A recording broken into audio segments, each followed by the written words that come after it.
So here we have the Ford Galaxy automatic on a 68 plate. I'm going to start off by showing you around the outside of the car, and then we'll hop in and run through some controls on the inside. But from the outside, you can see it's a 5-door car with alloy wheels and tinted windows. Let's start off inside the boot and then work our way around the rest of the car from there. So as we approach the boot, you'll see that we've got reversing sensors. Currently, all 7 seats are in place, as you can see. So this is the amount of boot space you have as a 7-seater. The seats are very easy to drop down. Just pull up that tab and then give the seat a little push. And then obviously the same for the other side. And now you can see that's how much boot space you have as a 5-seater. It's also very easy to put that middle section of seats down. You have 3 buttons here that relate to the seat. So for example, if I push that one, you'll see that seat will fold down, and then you can do the same for the other 2 should you wish to. Okay, so we're just going to work our way back round to the front of the car, and then we'll hop in and run through some controls on the inside. But now that we've done a full circle of it, you can see it's in excellent condition the whole way round. Just briefly before we climb in, I think it's well worth seeing the interior from this exterior point of view. There's plenty to run through on the dashboard, so let's hop in and we'll do that right now. Okay, now that we're inside the car, we're going to start with the dials. On the left-hand side, we have the rev counter, and on the right-hand side, the speedometer. In the middle, you can see the total miles for this car, which are 8,749, above which is a digital readout for the speedometer. The information that's displayed there can be changed for either the entertainment, so your radio station, for example, satellite navigation, your phone information, or back to the speedometer. The information in the left can also be changed for a trip computer, fuel economy, driver assist, or settings, and any of that information that you want up there, you can have that there. And it's all controlled using these buttons and these buttons.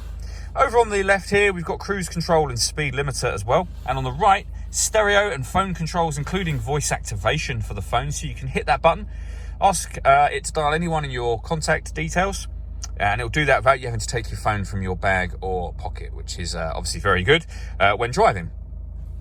Over in the center, we have, amongst other things, satellite navigation. There's a full video showing how this works, and that can be found on both our website and our YouTube channel.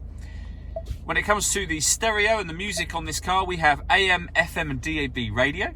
We've also got a CD player, and you can stream your music wirelessly via Bluetooth audio as well.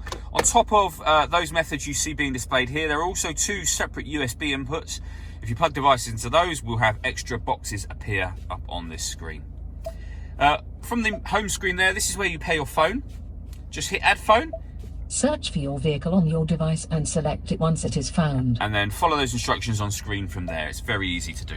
Working our way down, we have the CD player and the main volume for the stereo. We then have dual zone climate control, so you can adjust the passenger temperature, up or down obviously. The same with the driver temperature. Whatever temperature you put it on will show up on here. So you can adjust up and down for the passenger, same for the driver. You can also adjust your fan speed, and that will show up here as well. When you're happy with those settings, hit this button to turn the air conditioning on, or hit auto, and the car will now maintain the temperature you've asked for by taking full control, and you can hear it doing that, of the fans for you. You can override that at any point in time you wish to. Underneath that section, we have the 2 USB inputs I mentioned before, and a 12-volt charging socket. You can close that over should you wish to. We then have the control lever, or dial in this case, for the fully automatic gearbox. So you can put it in reverse, neutral and drive. You can also select sport mode from there as well.